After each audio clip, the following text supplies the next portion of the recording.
ሰላም ሰላም ውድ የቻናላችን ተከታታይ ቤተሰቦች እንዲሁም ለዚህ ቻናል አዲስ የሆናችሁ ልጆች እንኳን ወደዚህ ቻናል በሰላም መጣችሁ ብያለሁ። እሺ በዛሬው ትምህርታችን ስሞችን በአማርኛም ሆነ በእንግሊዝኛ እንዴት አድርገን መጻፍ ማንበብ እንዳለብን አብረን የምናይ ይሆናል። ከዚህ ላይ እንደምታያቸው ሀሊማ የሚል አለ፣ ቃል ኪዳን የሚል አለ፣ ሁሴን የሚል አለ፣ አበበ የሚል አለ። እያንዳንዱን ስሞች በእንግሊዝኛ በአማርኛ እየጻፍንን እያነበብንን የምንለማመድ ይሆናል ማለት ነው። በዚህ ቻናል አማርኛ፣ እንግሊዝኛ፣ ሂሳብ ትምህርቶችን እያስተማርንን እየሰጠን እንገኛለን። ስለዚህ እርስዎን ወይም ልጅዎን ለማስተማር ፈልገዋል? እንግዲያውስ ከዚህ ላይ በማስቀምጥላችሁ ስልክ ቁጥሮች በማንኛውም ሰዓት በማንኛውም ጊዜ በኢሞ፣ በቴሌግራም፣ በዋትሳፕ ብታናግሩን ታገኙናላችሁ ማለት ነው። አሁን ቀጥታ ወደ ትምህርቱ የሚሄድ ይሆናል። ተከታተሉ። እሺ ወደ ትምህርቱ ስመጣ ተከታተሉኝ። ወደ ትምህርቱ ስመጣ ምን ይላል? ሀሊማ። ይህ በአማርኛ ሀሊማ ብለን ስንጽፍ ነው። በአማርኛ ሀሊማ ለማለት ስንፈልግ ሀ ይች ማናት? ሀ ናት። ይችኛዋስ ሊ ናት። ይችኛዋ ደግሞ ማ። አንድ ላይ ሀሊማ ብለን እንጽፋለን ማለት ነው። ሀሊማ ብለን ማንበብ እንችላለን። ስለዚህ በአማርኛ ሀሊማ ለማለት በዚህ አይነት መንገድ መግለጽ አለብን ማለት ነው። ስለዚህ ይህ ምን ይላል? ሀሊማ ይላል ማለት ነው። ቤተሰቦች ሀሊማ። አሁን ደግሞ በእንግሊዝኛ እንጻፈው እስኪ ተከታተሉኝ። ሀ ማለት ኤች ኤ ነው የሚሆነው። ሀ ማለት ኤች ኤ እናረጋታለን። ሊ ማለት ደግሞ ኤል አይ ይሆናል። ኤል አይ። ማ ማለት ደግሞ ኤምኤ ይሆናል ማለት ነው። ኤምኤ።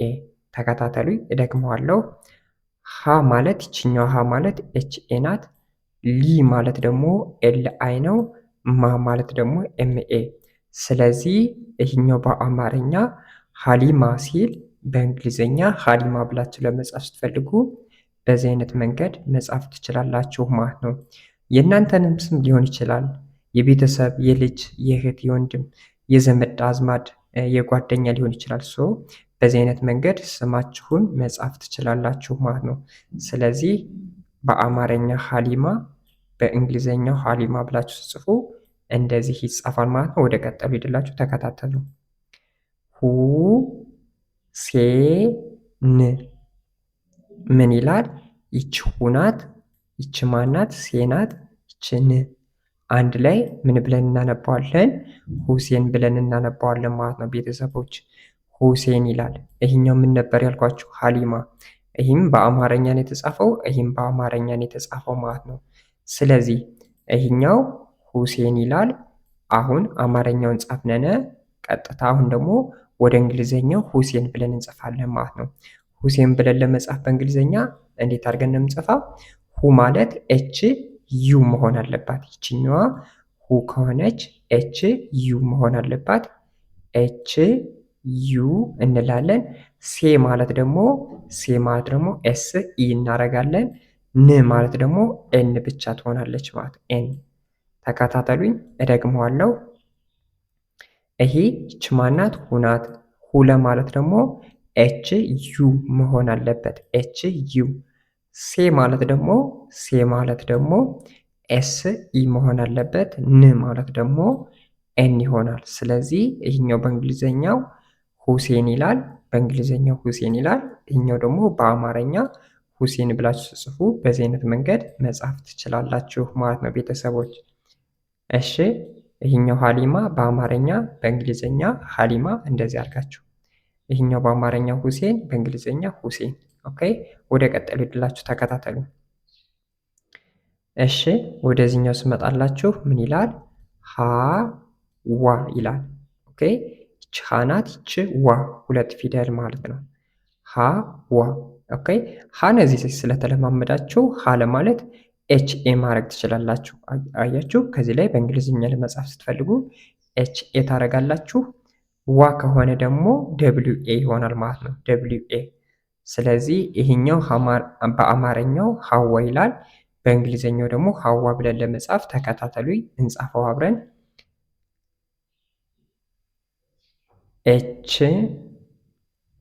ኤች ኤ ሀ ማለት ኤች ኤ ስለሆነ ዋ ማለት ደግሞ ደብሊው ኤ ነው የሚሆነው። ደብሊው ኤ። ስለዚህ ሀዋ ይሆናል ማለት ነው። አንድ ላይ ሀዋ። ይህኛው በአማርኛው ሀዋ ይላል፣ በእንግሊዝኛው ሀዋ። እሺ፣ ስለዚህ ሀዋ ብላችሁ ለመጻፍ አይከብዳችሁ ማለት ነው። ይህኛው ደግሞ ሁሴን ይላል። ያው ከዚህ ላይ ደግሞ ሁሴን ይላል ማለት ነው። ይህኛው ደግሞ ሀሊማ ይላል። ይህኛውም ሀሊማ ይላል ማለት ነው። ተከታተሉኝ። ወደ ቀጣዩ ልምጣላችሁ። ወደ ቀጣዩ ተከታተሉኝ። በዚህ በኩል ሁሎችንም በአማርኛ ነው ማስቀምጥላችሁ፣ በዚህ በኩል ደግሞ በእንግሊዘኛ ነው ማስቀምጥላችሁ ማለት ነው። ስለዚህ ግራ እንዳትጋቡ ማለት ነው። ተከታተሉኝ። እሺ፣ አሁን ደግሞ ማነው? ሰላም ሰላም። ይች ሰናት፣ ይች ላናት፣ ይች ም አንድ ላይ ሰላም ይሆናል። ሰላም። ኦኬ፣ ሰላም። ስለዚህ ሰላም የሚለው የሰው ስምም ይሆናል፣ ሰላምታም ይሆናል። ሶ የሰው ሰላም፣ የሴት ልጅ ሰላም ተብሎ ይጠራል አይደል? ሰላም። ሰ ማለት በእንግሊዘኛ ኤስኢ መሆን አለበት። ላ ማለት ደግሞ ኤልኤ መሆን አለበት። ም ከሆነ ደግሞ ኤም ነው የምትሆነው። ስለዚህ መጀመሪያ አማርኛው ይች ማናት? ሰናት። ይች ማናት? ላናት። ም መጀመሪያ በስነ ስርዓቱ አማርኛው ማወቅ መቻል አለባችሁ። ከዚያ በኋላ ነው ወደ እንግሊዘኛው የምትገቡ። ስለዚህ ሰለ ማለት ማን አልኳችሁ? ኤስኢ ብያችኋለሁ። ኤስኢ ሰለ ማለት ማለት ነው። ላ ለማለት ደግሞ ኤልኤ ይሆናል። ኤልኤ። ም ለማለት ደግሞ ኤም ትሆናለች ማለት ነው። ም ከሆነች ኤም ትሆናለች ማለት። ተከታተሉኝ፣ ተከታተሉኝ። እደግመዋለሁ። ሰላም አይደለም የሚለው ሰላም፣ ሰላም። ኦኬ። በእንግሊዘኛው ኤስኢ ኤልኤ ኤም ከሆነ ሰላም ብላችሁ መጻፍ ትችላላችሁ ማለት ሰላም። ኦኬ። ሰላም ሲል እንደዚህ አይነት መንገድ ትጽፉታላችሁ ማለት ነው። በአማርኛው በዚህ በኩል ሰላም፣ በእንግሊዝኛው በዚህ በኩል ሰላም። ወደ ቀጣዩ ተከታተሉ። እሺ፣ ወደዚህኛው ስመጣላችሁ ሰሚራ ምን ይላል? ሰሚራ። ይች ማናት? ሰናት። ይችኛዋስ ሚናት። ይችኛዋ ራ። አንድ ላይ ሰሚራ ይላል። ሰሚራ። ኦኬ፣ ሰሚራ። እሺ፣ ሰ የምትባለውን ከዚህ ላይ ኤስ እንደሆነ ተረድተናል። ሚ ማለት ደግሞ ኤም አይ ነው የምትሆነው። ኤም አይ። ራ ማለት ደግሞ አር ኤ ይሆናል ማለት ነው። ተከታተሉኝ። ይህ ምንድን ነው የሚለው? ሰሚራ ነው የሚለው። ሰሚራ። ኦኬ፣ ሰሚራ። ስለዚህ ይች ሰናት፣ ይች ሚናት፣ ይች ራ። መጀመሪያ በስነ ስርዓት አማርኛውን መለየት፣ ከዚያ በኋላ እያንዳንዱ ፊደል በእንግሊዝኛ አማርኛ እንዴት ይጻፋል የሚለው መለየት። ሶ እሱን ካወቃችሁ ለመጻፍ ለማንበብ አትቸገሩም። በእንግሊዝኛ በአማርኛ ማለት ነው። ተከታተሉ። በእንግሊዝኛ እንጻፈው ሰሚራ የሚለው። ሰ ማለት ማናት? ኤስ ኢ ነው የምትሆነው። ኤስ ኢ። ሚ ማለት ደግሞ ኤም አይ ትሆናለች። ኤም አይ። ራ ማለት ደግሞ አር ኤ፣ አር ኤ። ስለዚህ ሰሚራ፣ ሰሚራ፣ ሰሚራ። ኦኬ፣ ሰሚራ። ኦኬ፣ ሰሚራ። እያችሁ ሰሚራ አንድ ላይ ሰሚራ ይላል። ከዚህ ላይም በእንግሊዝኛው አማርኛ በእንግሊዝኛውም ሰሚራ። ኦኬ፣ ሰሚራ። በዚህ አይነት መንገድ ትጽፉታላችሁ ማለት ነው። ይህኛው ሰላም ነው የሚለው፣ ይህኛውም ሰላም ይሆናል ማለት ነው። ወደ ቀጠሉ ተከታተሉ።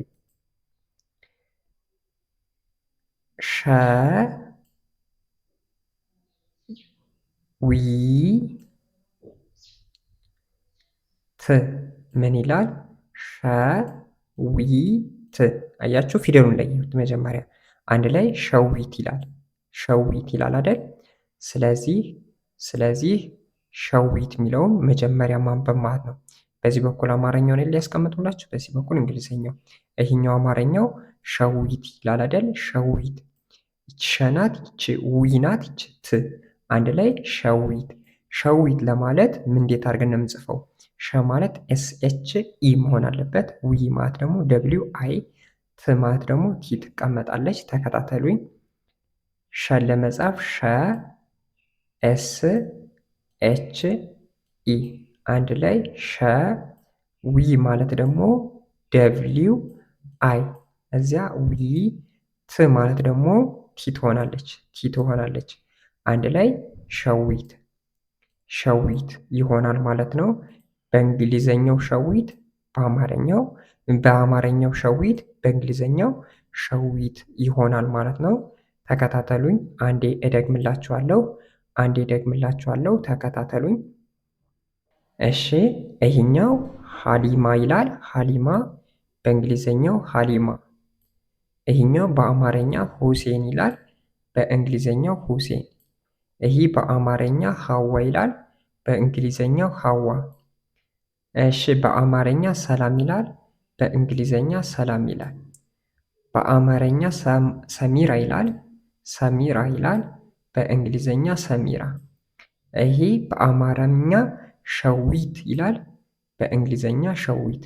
በዚህ አይነት መንገድ መግለጽ ትችላላችሁ ማለት ነው።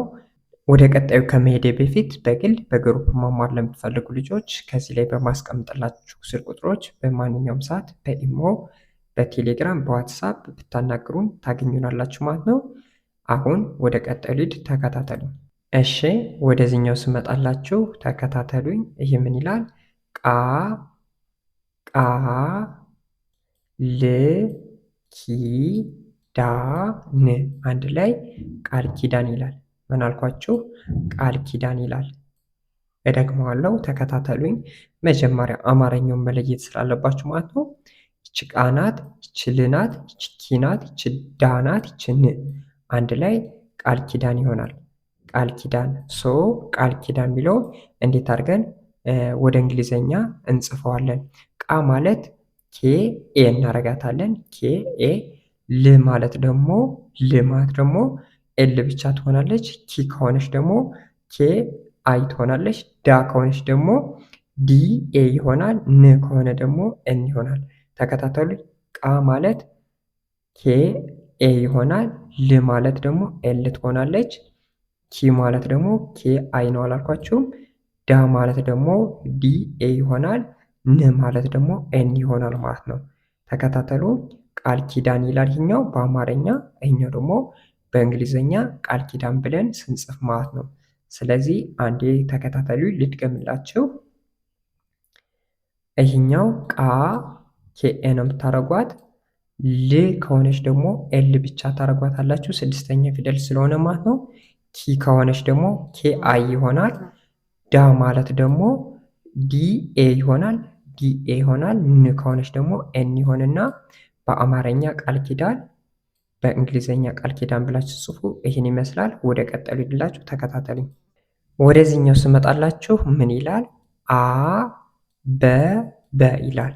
ኦኬ ይሄ የተለመደ ስም ነው። በ ለመጻፍም ቀላል ነው። ተከታተሉኝ። አበበ ይላል። አበበ። ማለት ኤ ነው የምትሆነው። በ ማለት ቢ ነው የምትሆነው። አሁንም ቢ ነው የሚሆነው። ሁለቱ ፊደሎች ናቸው የተደጋገሙት። ስለዚህ ለመጻፍም ቀላል ይሆንልናል ማለት ነው በእንግሊዝኛ። እስቲ ተከታተሉኝ። ማለት ኤ ናት ብያቸዋለሁ። በ ማለት ደግሞ ቢ ነው የምትሆነው። በ ማለትም አሁንም ቢ ነው የምትሆነው ማለት ነው። ተከታተሉኝ። ኤ ናት። በ ቢኢ ናት። ቢኢ ይሆናል ማለት ነው። ስለዚህ ይሄ በአማርኛው አበበ ይላል። አበበ።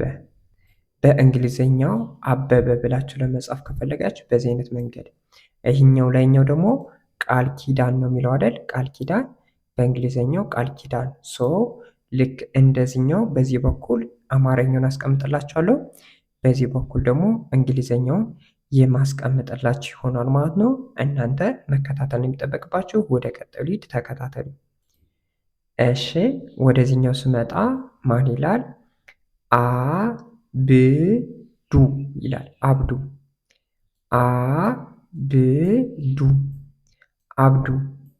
አብዱ። ስለዚህ ይች አናት፣ ይች ብናት፣ ይች ዱ አንድ ላይ አብዱ ነው የምንለው። ይሄኛው ምንድን ነው ያለው? አበበ። ይሄኛውስ? ቃል ኪዳን።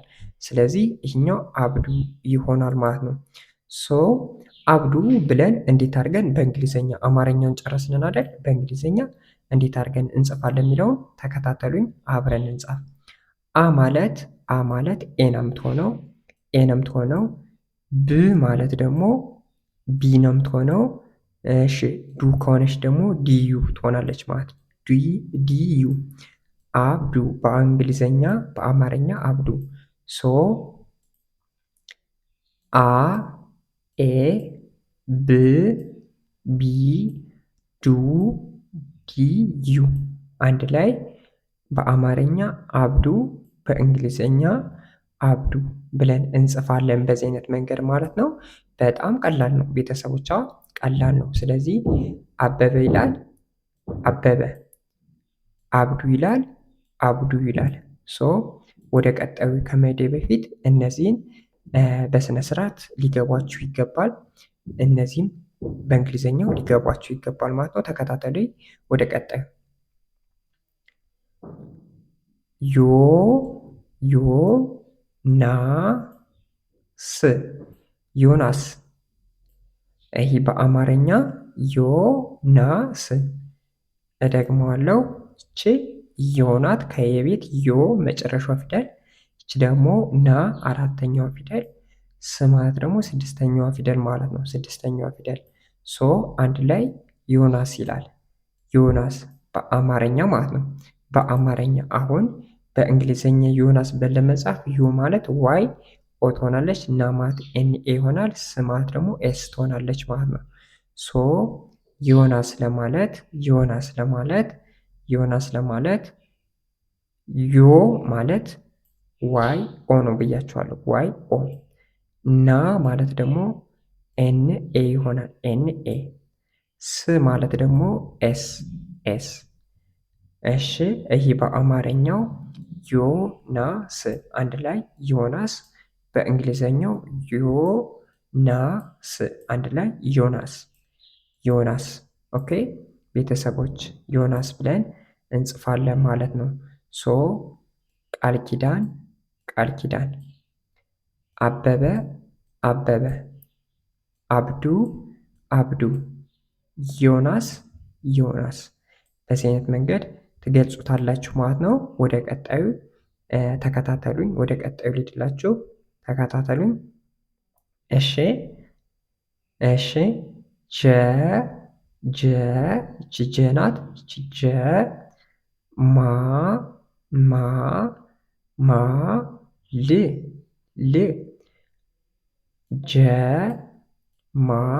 ል አንድ ላይ ምን ይላል? ጀማል ይላል። ጀማል። ይቺ ጀ ናት፣ ይቺ ማ ናት፣ ይቺ ል አንድ ላይ ጀማል እንላለን ማለት ነው። ጀማል። ኦኬ ሶ በአማርኛ ጀ ከሆነች ጀ ኢ ትሆናለች፣ ማ ከሆነች ኤም ኤ፣ ል ከሆነች ኤል ትሆናለች ማለት ነው። በእንግሊዝኛ ለመጻፍ መጀመሪያ አማርኛውን በስነ ስርዓት ጽድት አድርጋችሁ መለየት፣ ከዛ በኋላ እንግሊዝኛውን ለመጻፍ አይከብዳችሁ ወይም አያስቸግራችሁም ማለት ነው። ቤተሰቦች ተከታተሉ። ጀማል ብለን ጻፍ። ጀ ማለት ጀ ኢ ነው የምትሆነው። ጀ ኢ ትሆናለች። ማ ማለት ደግሞ ኤም ኤ ትሆናለች። ኤም ኤ። ል ከሆነች ደግሞ ል ከሆነች ኤል ትሆናለች። ኤል። ይህ ምን ይላል? ጀማል ይላል። ይህኛውስ ጀማል ይላል ማለት ጀማል በአማርኛ በእንግሊዝኛ ጀማል ይህን ይመስላል ማለት ነው። ይህን ይመስላል።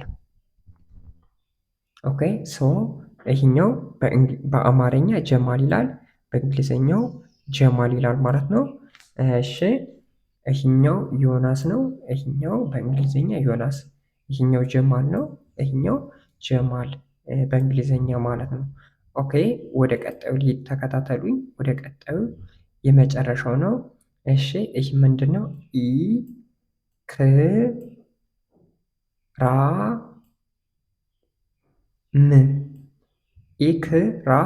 ኢክራም አይደል?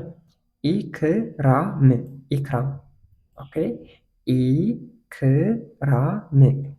ተከታተሉኝ። ይህ ምን ይላል? ኢክራም አንድ ላይ ኢክራም ይላል። ኢክራም። ሶ ኢክራም የሚለውን በእንግሊዘኛ ስንጽፈው እንዴት አድርገን እንደምንጽፈው ተከታተሉኝ። ኢ ማለት ኢ ነው የምትሆነው። ኢ ማለት ኢ ነው የምትሆነው። ስለዚህ ኢ ኢ ክ ማለት ደግሞ ኬ ትሆናለች። ራ ከሆነች ደግሞ አር ኤ ትሆናለች። ም ከሆነ ደግሞ ኤም ትሆናለች ማለት ነው። ስለዚህ ኢክራም ኢክራም በእንግሊዘኛ ኢክራ አርኤ ም። ሶ አንዴ ለመጨረሻ ኢ ማለት ይችን ኢ እንጠቀማለን። ክ ማለት ደግሞ ኬን እንጠቀማለን። ራ ማለት ደግሞ አርኤን እንጠቀማለን። ም ከሆነች ኤም እንጠቀማለን። አንድ ላይ በአማርኛ ኢክራም፣ በእንግሊዘኛው ኢክራም። ኦኬ በዚህ አይነት መንገድ መጻፍ እንችላለን ማለት ነው። አንዴ ለመጨረሻ ጊዜ በዚህኛው በኩል ያለው ልድገምላችሁ። ቃል ኪዳን በእንግሊዘኛ ቃል ኪዳን፣ አበበ በአማርኛ አበበ በእንግሊዘኛ፣ አብዱ በአማርኛ አብዱ በእንግሊዘኛ፣ ዮናስ በአማርኛ ዮናስ በእንግሊዘኛ፣ ጀማል በአማርኛ ጀማል በእንግሊዘኛ፣ ኢክራም በአማርኛ ኢክራም በእንግሊዘኛ ማለት ነው። ሶ የዛሬው ቪዲዮአችን ይህን ይመስል ነበር። በዛሬው ትምህርታችን የአማርኛ ስሞችን ወደ እንግሊዘኛ ስሞች፣ የአማርኛ ስሞችንም እየጻፍን እያነበብን እንዲሁም ወደ እንግሊዘኛ ስሞች እየቀየር እየጻፍን እያነበብን ተመምረናል ማለት ነው። ለዚህ ቻናል አዲስ ከሆናችሁ ሳብስክራይብ ማድረጋችሁን አትርሱ። ምክንያቱም በሌላ ቪዲዮ ስንሰራ ተልተሎ እንዲደርሷችሁ ማለት ነው። በግል በግሩፕ እርስዎን ልጆን ማስተማር ከፈለጉ በማንኛውም ሰዓት በኢሞ፣ በቴሌግራም፣ በዋትሳፕ ብታናግሩን ታገኙናላችሁ ማለት ነው። የዛሬ ቪዲዮ ይህን ይመስል ነበር። በሌላ ቪዲዮ ውስጥ እንመለስ። መልካም ጊዜ፣ መልካም ቆይታ